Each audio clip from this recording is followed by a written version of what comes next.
কথা বলা জাদুই টিয়া পাখি। সবুজ গাছে ঘেরা এক সুন্দর গ্রাম ছিল। নাম তার সোনাঝুরি। গ্রামের মানুষ ছিল খুবই ভালো, কিন্তু তাদের একটা সমস্যা ছিল। গ্রামের মানুষ একে অপরের কথা ঠিকমতো শুনত না, তাই ছোটখাটো বিষয় নিয়েও ঝগড়া হতো। সেই গ্রামেই একদিন দেখা গেল এক অদ্ভুত টিয়া পাখিকে। সে শুধু মানুষের ভাষায় কথা বলতো না, মানুষের মনের ভালো কথাগুলোও বুঝতে পারত। সুপ্রভাত, সবাই কেমন আছো? পাখির মুখে মানুষের ভাষা শুনে সবাই অবাক। এ কি, পাখি কথা বলছে? আমি এমন পাখি জীবনে দেখিনি। গ্রামের ছোট মেয়ে রেমি টিয়াকে ফল খেতে দিল। তুমি কি আমার বন্ধু হবে? অবশ্যই হব। বন্ধুত্ব পৃথিবীর সবচেয়ে সুন্দর জিনিস।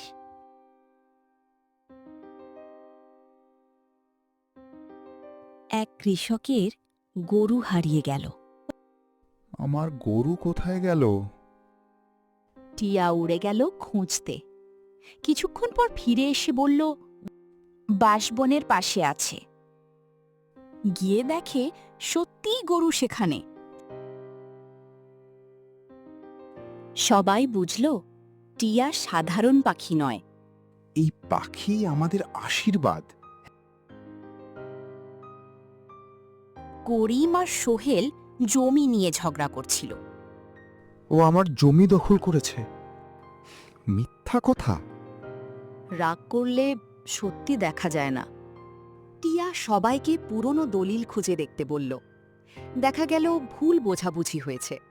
দুজন বন্ধু আবার মিল হয়ে গেল।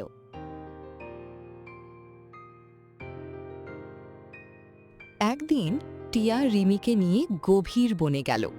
সেখানে ছিল একটি পুরনো মন্দির। তুমি এত কিছু জানো কিভাবে?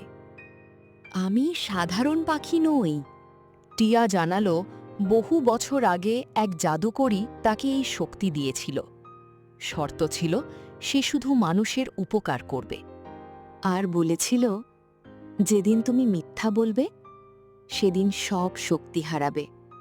এক ধনী লোক টিয়াকে অনেক সোনা দিল। আমার মিথ্যাকে সত্যি বলো। সত্যের চেয়ে বড় কোনো ধন নেই। সে সোনা ফিরিয়ে দিল। টিয়া তার শক্তি বজায় রাখল।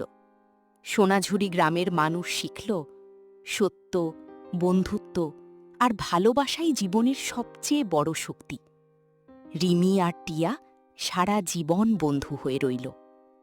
কথা বলা টিয়া পাখি শুধু একটি পাখি ছিল না, সে ছিল সত্য, সাহস আর ভালোবাসার প্রতীক। আর তাই আজও সোনাঝুরি গ্রামের মানুষ বলে, যদি মন ভালো থাকে, তবে প্রকৃতিই তোমার বন্ধু হয়ে কথা বলবে।